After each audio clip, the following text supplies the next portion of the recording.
ଗୋଟେ ବ୍ୟବସାୟୀ ମୁଁ ଏବେ ଚିନ୍ତା କରୁଛି ମୁଁ କେମିତି ଚା ଦୋକାନ ମୋର ଅଛି ଚାଟା ବନ୍ଦ କରିଦେବି ନଚେତ ଇଣ୍ଡକ୍ସନରେ ବ୍ୟବହାର କରିବି। ଆଉ ମୁଁ ଯେଉଁ ନିଜେ ନିଜେ ଗର୍ବ କରୁଥିଲି ମୋ ସରକାର ମୋର ଡିଣ୍ଡିମ ପିଟୁଥିଲି ଲୋକଙ୍କ ଆଗରେ କ'ଣ ନା ମୁଁ ବିଜେପି ଭୋଟ ଦେଇଛି ମୋ ସରକାର, କିନ୍ତୁ ସରକାରଙ୍କର ଯେଉଁ ବଢ଼ୁଛି ପଇସା ପତ୍ର ଏକା ବଢ଼ୁଛି ଗ୍ୟାସ୍ରେ ଏକା 114 ଟଙ୍କା ବଢ଼ିଲା। ଆମ ରୋଜଗାର କେତେ, ଆମ ରୋଜଗାର ଅନୁଯାୟୀ ଘର ଚଳେଇବୁ, ପିଲା ଛୁଆଙ୍କୁ ଚଳେଇବୁ, ପିଲାଙ୍କୁ ପାଠ ପଢ଼େଇବୁ, ସବୁଥିରେ ରେଟ୍ ଅଧିକା।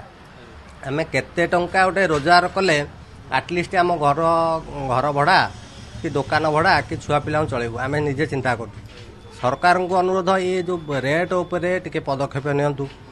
ଆଉ କେବଳ ଗ୍ୟାସ୍ ନୁହଁ, ସବୁ ଜିନିଷ ଉପରେ ବଢ଼ୁଛି, ପେଟ୍ରୋଲ ଉପରେ ବଢ଼ୁଛି, ଗ୍ୟାସ୍ ଉପରେ ବଢ଼ୁଛି, ସେଥିପାଇଁ ସବୁ ଉପରେ ପଦକ୍ଷେପ ନେଇ ଗୋଟେ ମଣିଷ ନିଜେ